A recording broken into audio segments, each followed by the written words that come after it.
Hey everybody, hope you enjoyed the last two episodes with Shawn. Buckle up, because here comes part 3, the final episode with Shawn. You're on Texas Narcos. Hey everybody, thank y'all for tuning in today for our third and final installment of the Patriot Jihadi explanation here with Shawn. Shawn, you doing all right? Doing good, man. Appreciate it. I really appreciate you coming on and trying to get this information out there and try to, educate the folks, and hopefully we got some humor in it, and it'll be funny too. So we'll try to make it fun. Yeah. Yeah. So last time we talked about how we want to move into this episode. We're going to talk about the why behind the big 5 terrorist groups that we have right now. Right. So let's start with Hamas. Okay. Just to create the framework so people can understand, every one of those terrorist groups, they all have they may share some of the same ideologies when it comes to prophecies or religious beliefs, right? Yeah. But they all kind of like sort of different denominations, right? Okay. Some of them are driven politically. Some of them are driven religiously. Some of them are driven ethnically, correct? Some of them are driven by control, right? So, for example, if you look at Taliban, right? Taliban is an extremist group. I like to call them fundamentalists because they interpret certain parts of the Quran and the religious text back to 7th century application, correct? But their larger goal is not to bring their laws to the United States, per se, correct? They do want to have the religious laws in place, but they're confined to a geographical location. Okay.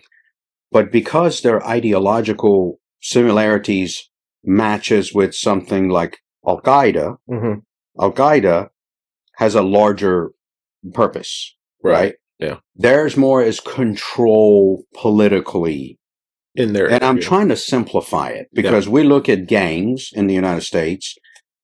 Most gangs have one purpose: control of an entire place or a specific neighborhood or a section of the city.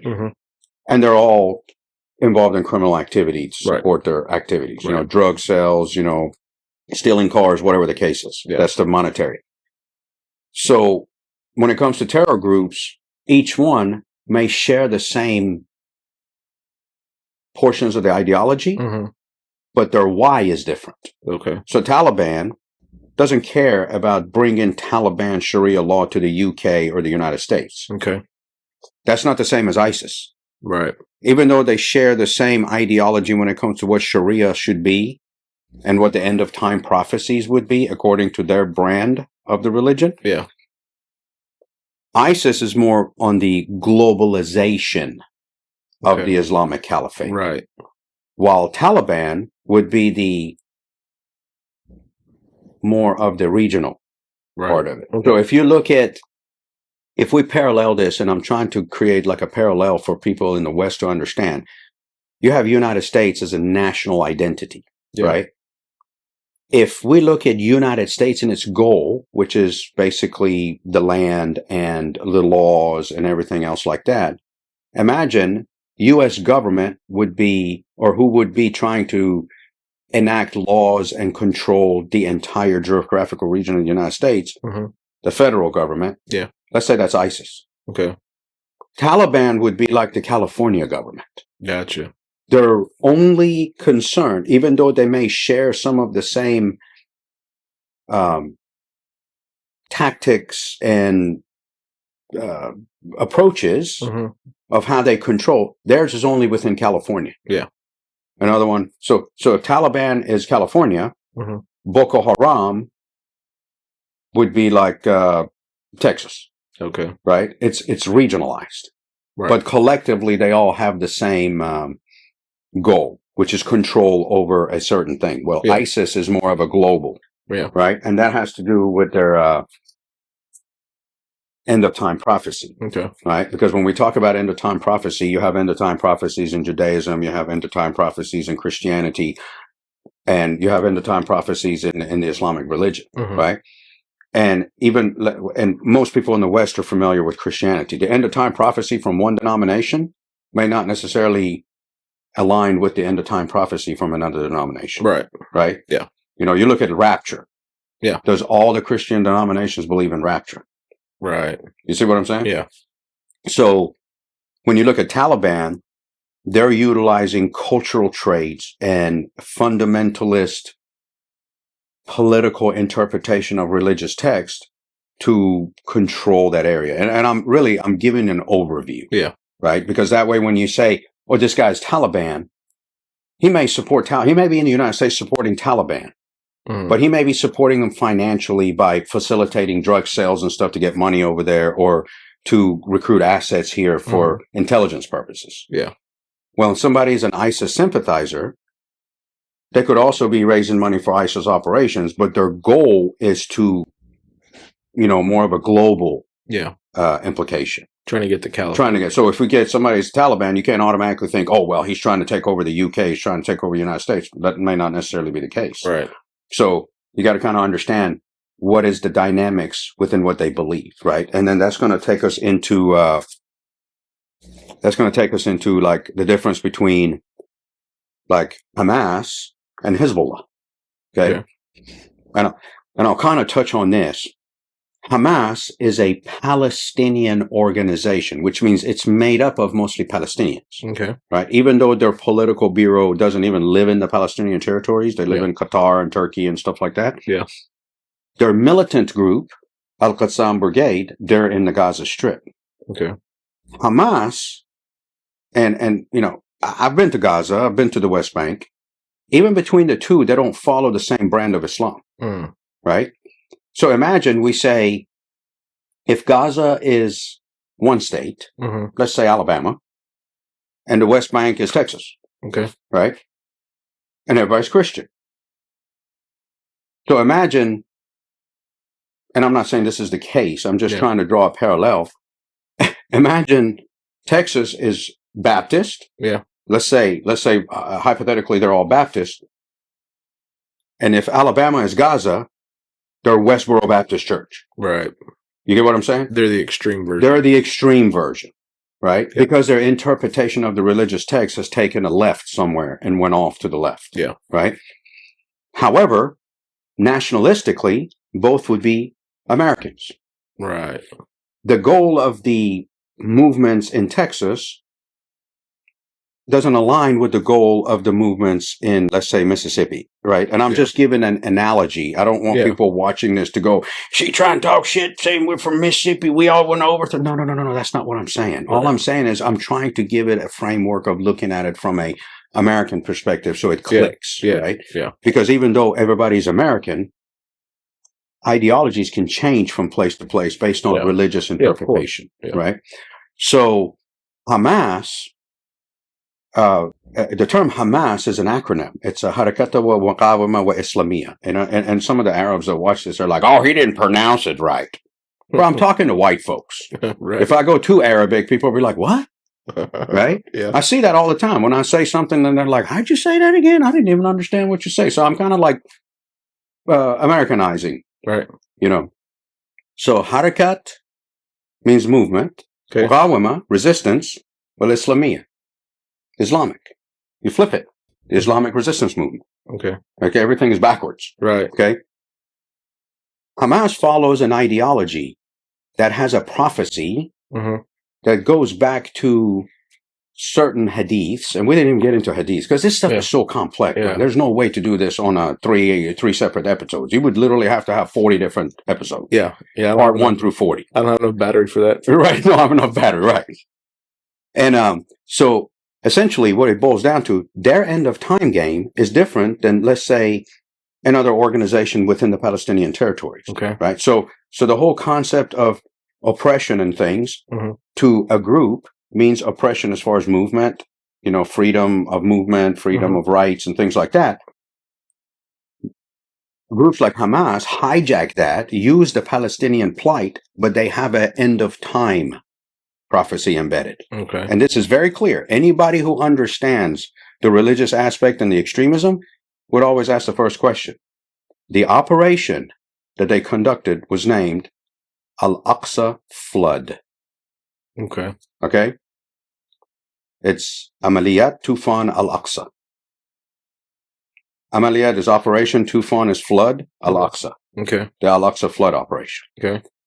Now, you have to think to yourself, why Al-Aqsa? Remember, go back to the why again. Yeah. Why Al-Aqsa? What's the significance of Al-Aqsa? I thought this was about free Palestine. Right. I thought it was about free the people from oppression, right? And I'm not going to get into the politics because, well, I've been there. I know what they're talking about. Some of the stuff is exaggerated. You know what I'm saying? So explain to the people at home, what is Al-Aqsa? And that's where I'm headed to. Oh, okay. Al-Aqsa, religiously, has a significance within certain branches of Islam. Okay. Because there's sayings in the Hadith that there's certain things that happen during Al-Aqsa and where Al-Aqsa is. There's some sayings that say that during a pilgrimage, there's one that I've read where it says, Muhammad, when he was a child, going to Syria, going to Damascus for trading purposes, there was a Christian monk around Al-Aqsa area that says this guy is going to be somebody important. You guys need to make sure you take care of him. So there's that narration. Is Al-Aqsa a town? No, Al-Aqsa is a mosque. Okay. Yeah, that's what I was saying. And Al-Aqsa, if you bring up the picture of the old city, right? The old city of Jerusalem, not the entire city of Jerusalem, but the old city. It's like a mile and a half square. And within that square, you have Church of the Holy Sepulchre. You have Qubbat al-Sakhra, which is the Dome of the Rock, which is a golden dome. Right next to it, you have Al-Aqsa Mosque, which has got a dark green or black dome. Those two are built on top of the Temple Mount, which is a Jewish site. Right? In that same city, you also have Jewish quarters, which is Jewish synagogues and things like that. And this is all historic stuff that goes thousands of years. Yeah. Right? So the location of Al-Aqsa is significant through some religious texts. Okay. In the ideological aspect of what Hamas believes, which follows extreme fundamentalist interpretation along with some end of time prophecies that some of their scholars, so to say, has come up with, that in order for the end of time to happen, like rapture, right. I'm not saying that's what it says, but let's say people are, within certain denominations are waiting on rapture to happen. So they'll do anything to make it happen. Right.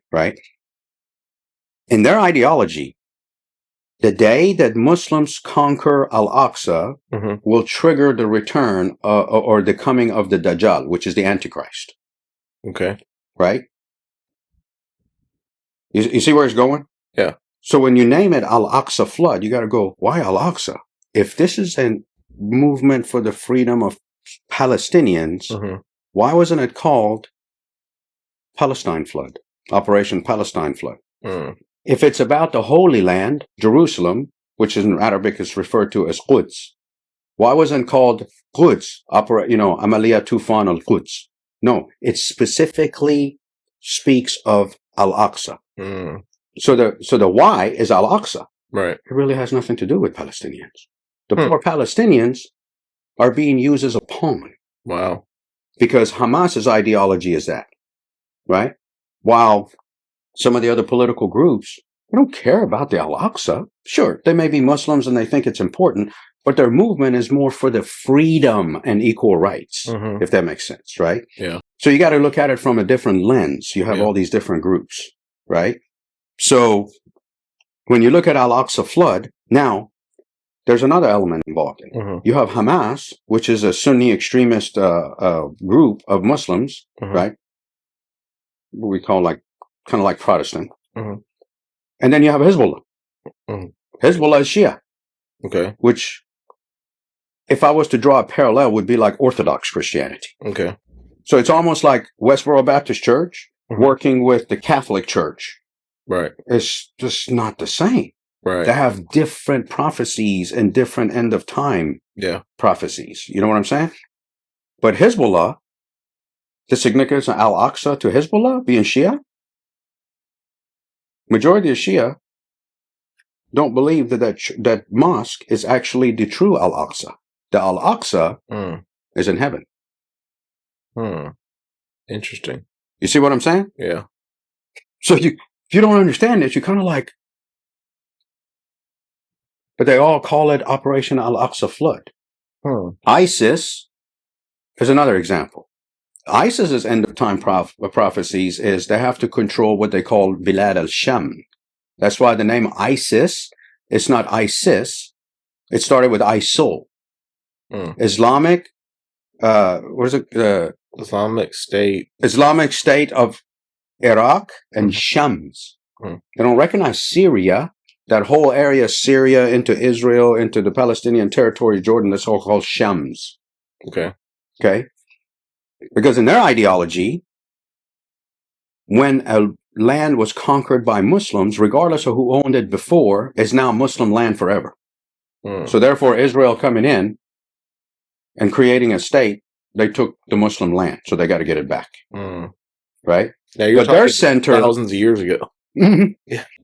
Their center of ideology is, yes, Al-Aqsa plays a role in it, but they have to establish an Islamic State under Sharia law in Shams first.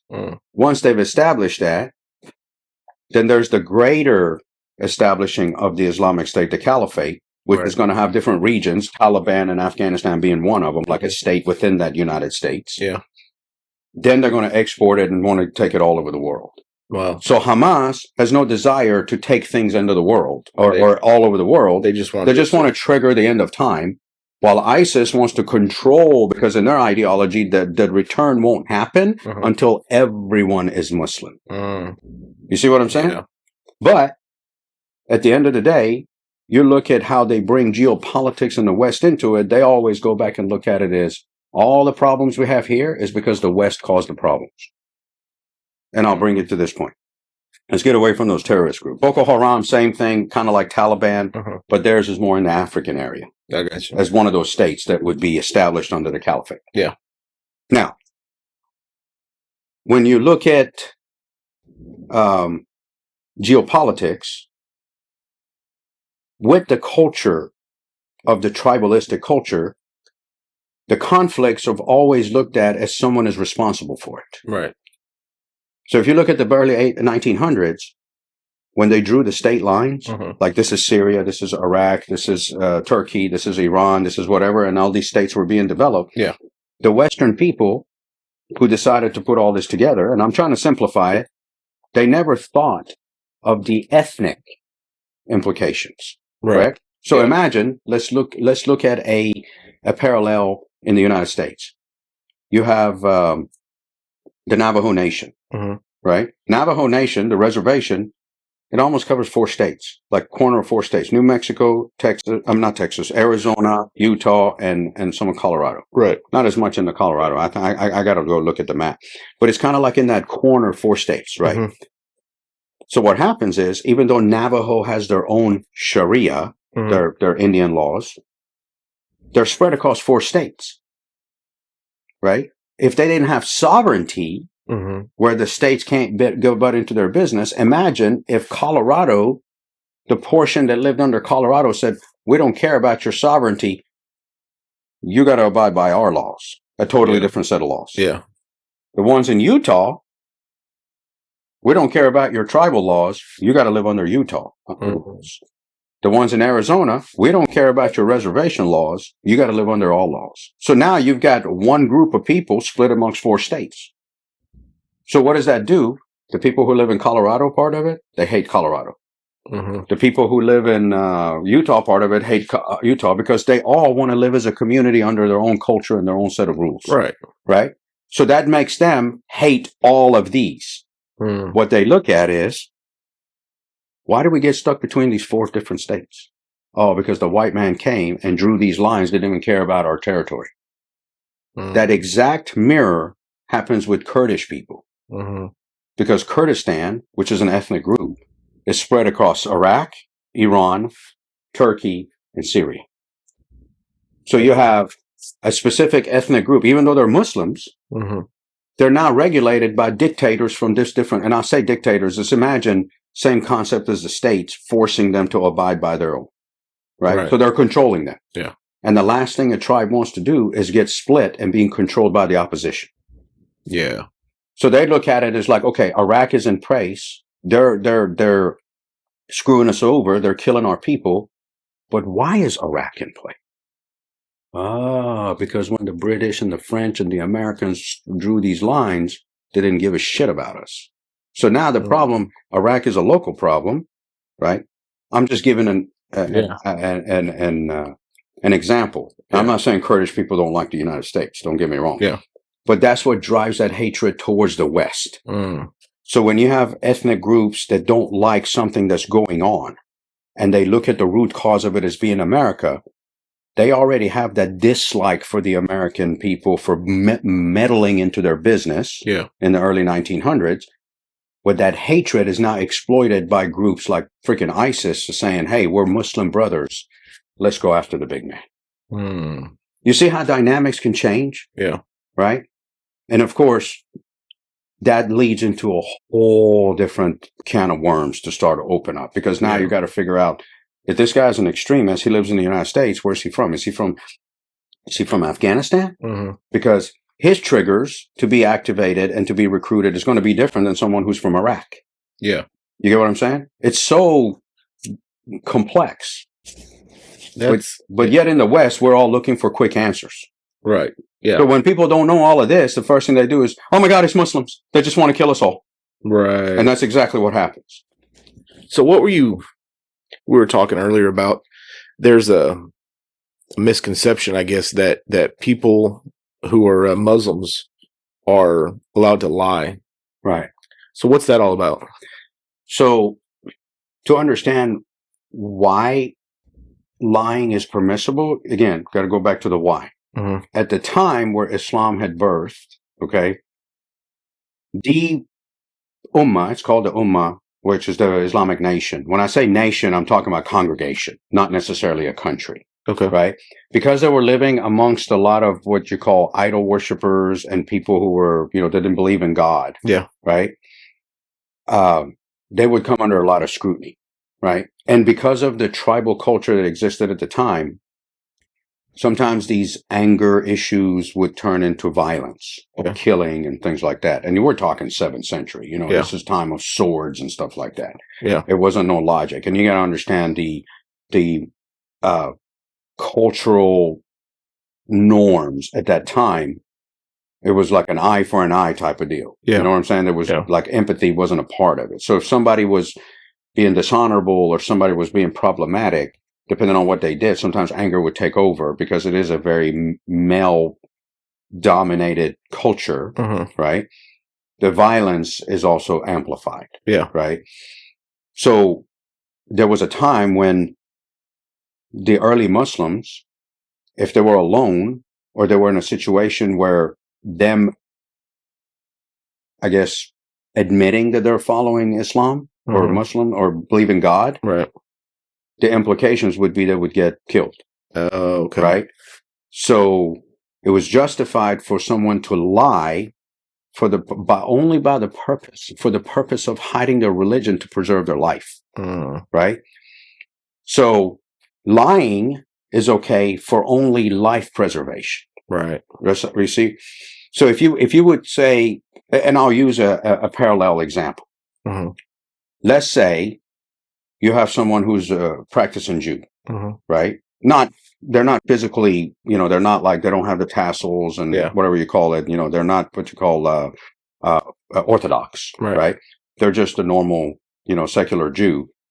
But they go to a country, let's say, for example, Saudi Arabia, right? And they're able to enter, and that's getting into politics on how they know. Let's say they have an American name, Jeremy Jones. He goes to Saudi Arabia. But he ends up in a small village, and it's one of those villages which is kind of like rural West Virginia Deliverance type of place. You know what I'm saying? Where they're just like violent nature. Yes, you got a pretty mouth, boy. Right. So let's say they don't like Jews, right? Because of historical events that's happened. And, it's one of those podcasts that if we were to like get into the details, like I said, it would be like 10 episodes. Yeah. But let's say they just don't like Jews for whatever reason, Yeah. right? Religiously, culturally, tribally, conflicts, whatever. Yeah. That goes back, hundreds of years. If that person was to disclose he's a Jew, he would get killed. Right. Not because anything he did, but because something that happened 700 years ago, he's held responsible. Remember the tribal element comes in. Yeah. So that person, if somebody asks him, what's your religion? He says, I'm Christian. In Judaism, would that be considered a sin? Right. Well, I don't know. It's how it's defined. Yeah. Right? Yeah.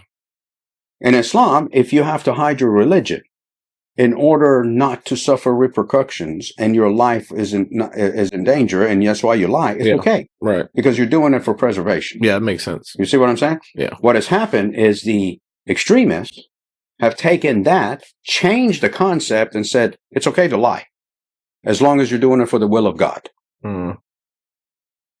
I see. You see what I'm saying? Yeah. They changed the context. Sounds like there's a lot of twisting and it is changing.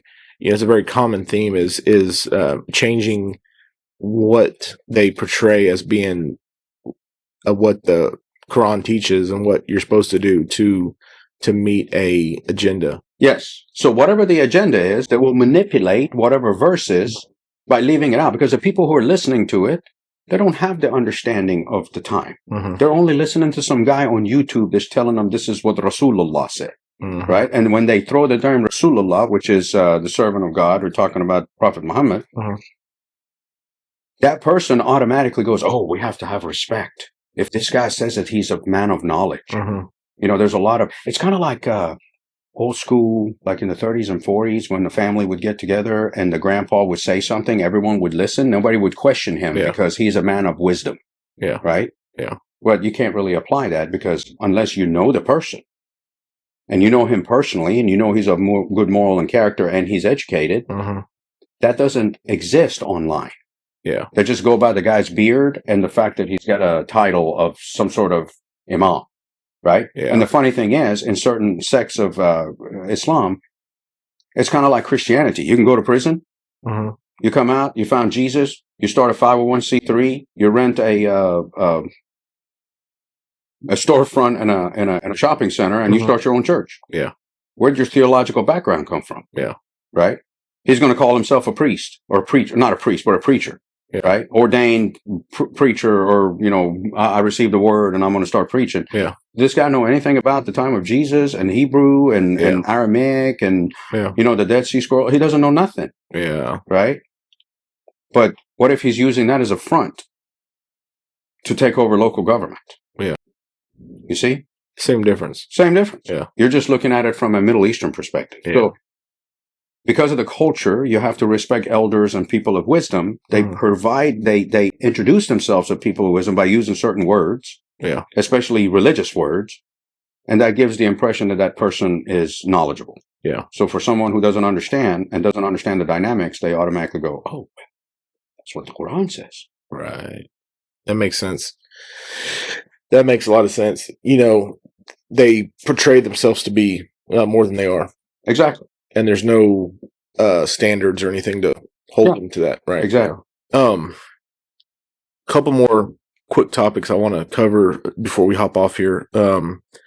What role does do the terrorist groups have in the narco trafficking over here? Oh yeah. So just like any clandestine operation, every action that's going to be taken, right? You're going to have facilitators. There's got to be funding. Right. Right. And this is something that's across the board applies to any clandestine operation. We look at, let's say, foreign intelligence. If Russian SVR comes to the United States and they're trying to, run a clandestine operation to commit espionage, they're not transferring money from a Russian bank, a government bank, into their bank account at Bank of America. Yeah. Right. They're going to set up clandestine businesses. They're going to create a business over there. Those two businesses are supposed to be doing business, import, export, and then that's how they funnel money, right? Yeah. With the technology the way it goes, and you're familiar with it, FinCEN, all of that stuff is tracked. So they'll rely on other avenues to make money. drugs being the number one. Yeah. Right.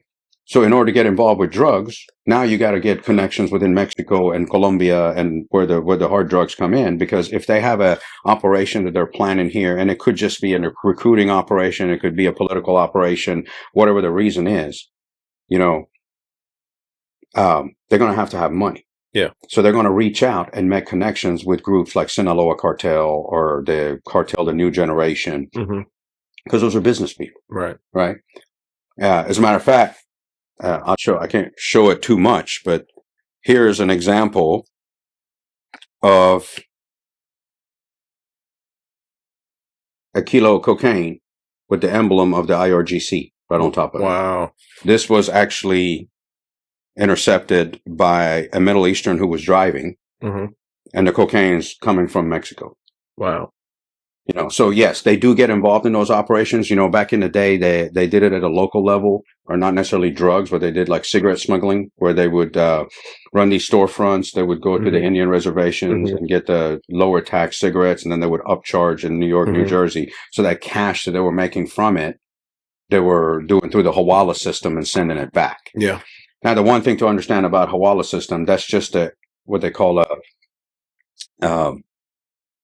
like an informal money transfer. So it's like the Middle Eastern version of Western Union. Yes. Okay. Yes. Because it goes back in the day. Yeah. You know, it even was with the Knights Templar and and the people who were making pilgrimage to the Holy Land. They didn't want to get robbed by the bandits on the way, so they would go to a Knights Templar office. They would give them the money. They would give them a code. When they would get to the Holy Land, they would go to that particular Knights Templar office, give them that code, and they would give them the equivalent of money back. Right. So if I, as a Middle Easterner, let's say my brother lives in Yemen. I'm not Yemen. I'm just using that as an example. Yemen doesn't have a good banking system. I can't just go to the bank, and I can't just use a wire transfer, send money over there, Western Union. Let's say it doesn't exist. I would go to a Yemeni store where I knew somebody, which I know has a family there, and I say, hey, I need to give $1,000 to my brother. If I give you the $1,000, can you have your family over there give him $1,000? Yeah. And that's how that works. Okay. So that's done regularly with the Middle Eastern culture. That's not abnormal. But it's also a type of transfer system that gets exploited by the terrorist groups. Right. Because it does not leave a trace. You get what I'm saying? It's like the low technology version of low technology version. Yeah. Right. And now with Bitcoin, now you see the movement into that, which, I mean, the smugglers use that. So why not the terrorists? Yeah. That makes sense. You know what I'm saying? So yeah, they are involved in all sorts of stuff like that. Now, overall, not everyone here who is a facilitator or someone who supports terrorism is here to actually commit an attack. A lot of them are facilitators. Yeah. You know, and this is something that the intelligence community knows. The problem is, at the end of the day, how do you identify these people? Yeah.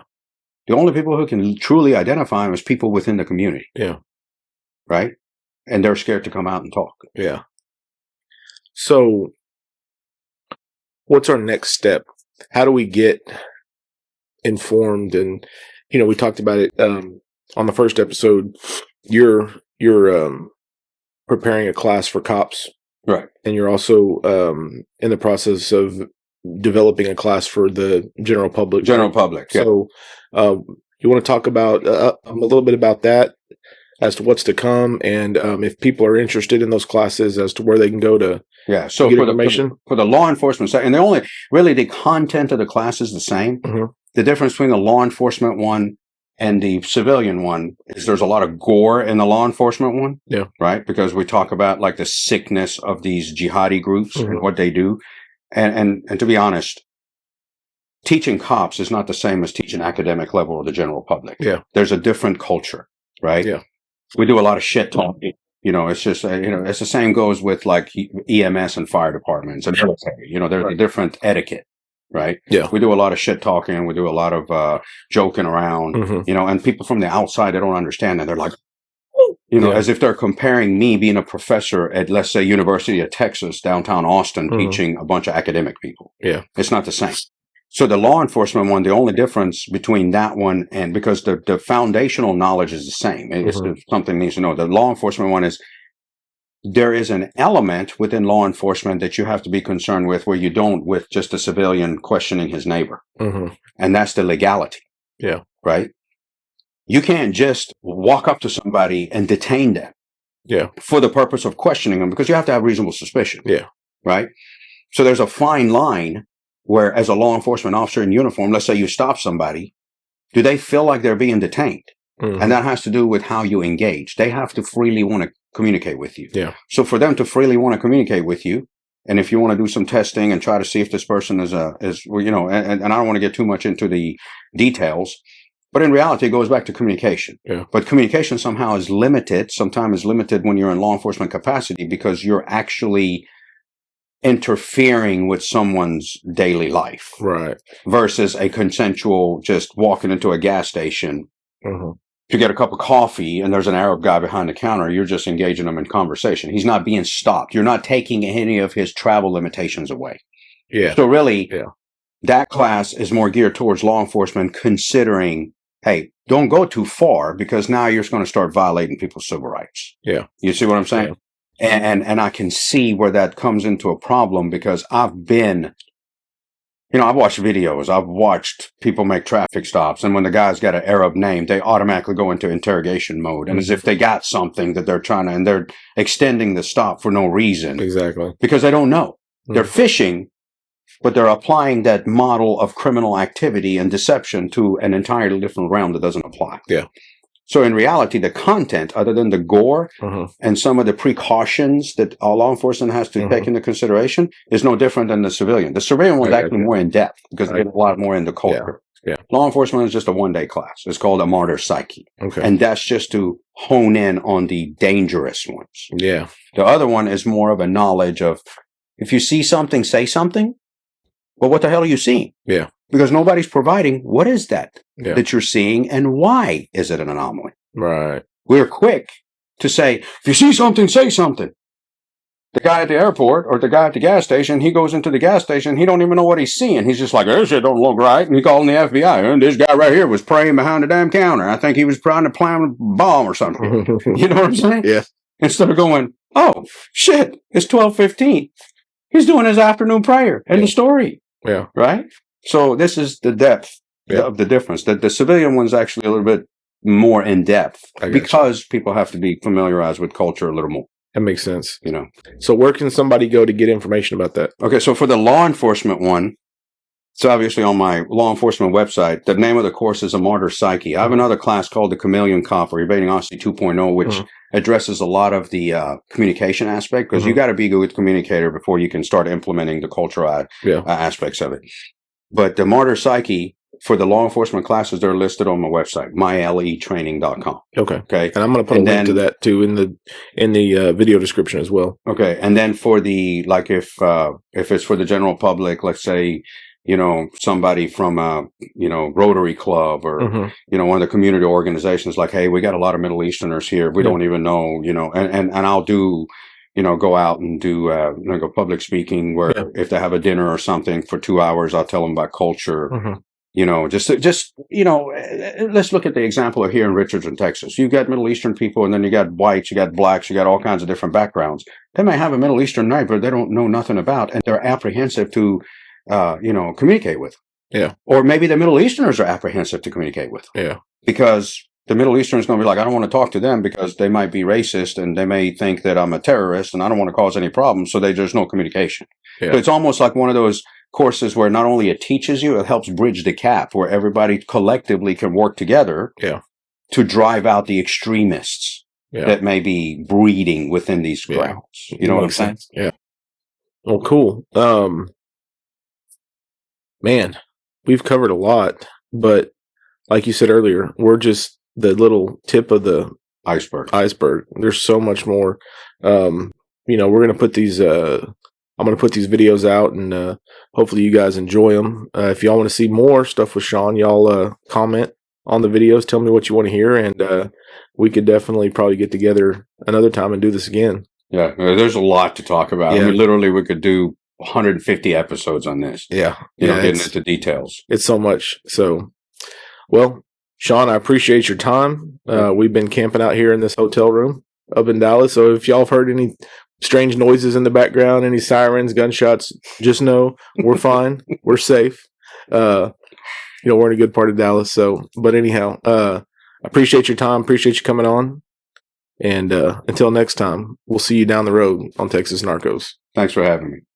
Thank you for tuning into this episode of Texas Narcos Podcast. We hope you enjoyed it. Remember to hit that like button, subscribe to our channel, share our podcast with your friends and family. You can find Texas Narcos Podcast on YouTube, Spotify, Apple Podcasts, and iHeartRadio. Your continued support helps us to bring you stories like the one you just heard. Thank you. God bless, and we'll see you down the road on Texas Narcos.